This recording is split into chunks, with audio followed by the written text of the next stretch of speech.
Ya Mas. Apa iku, Dik? Mau aku sampean kei duit bulanan iki. Lah iku lak duit blonjo bulananmu ta? Lah lha apa mo? Lah sampean gak tahu takon Mas, entek gaya opone sampean ora perhatian blas. Lah emang wong lanang kudu takon, lek duit entek gawe opae kudu ngono. Yo iya ta Mas. Ya ora, Dik, tugase wong lanang ku ya mengkei dhuwit tok, ngekei blonjo sak wulan brek ngono lho, Dik. Lah mosok kudu takon lek entek, malah lek gurung entek iku lho wong lanang bingung. Makanya wis Mas. Duh, Dik, sampean ku ya opo sih, Dik? Wong perkara aku gak takon duit entek gawe opo ngene kok gak gelem dikei dhuwit blonjo sih sampean iku, Dik. Lah sampean gak peka blas Mas. Wayahe wong lanang iku kudu takon Mas, duweke iku nang ndi ae, entek gawe apa ae iku kudu takok ngono ta. Ya gak ngono, Dik, Dik. Wong lanang ku ngekei dhuwit nang wong wedok ku ya sembuh sak karepe wong wedok.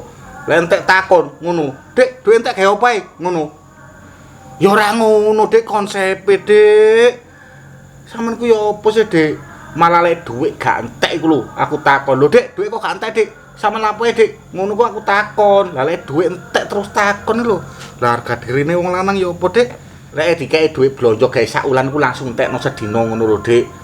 Lah lek sampean tak kei dhuwit nem, Dik. Dhuwit blonjo gawe sak wulan. Sorong dino gak entek, telung dino gak entek. Nutut-nututno sak wulan. Wayahe ku petang dino, 5 dino ku wis njaluk neh. Ngono ku malah seneng aku. Wong lanang lek ngekei dhuwit nang wong wedok terus dientek-entekno terus wong lanang seneng bahagia, ngono ku rezekine akeh, Dik.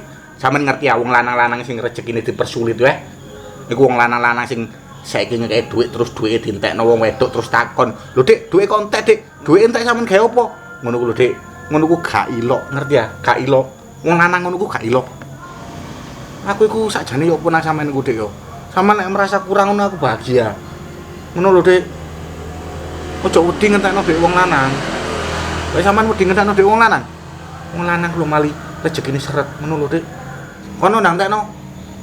Ya wis nek ngono tak budal janjian ambek Sri aku ya Mas. Wis kono janjian ambek sapa-sapa iku entekno. Lek dhuwit cekel wong wedok ku yo dhuwit wong wedok, Dik. Wong lanang gak berhak takon-takon meneh. Dhuwit entek gawe opo.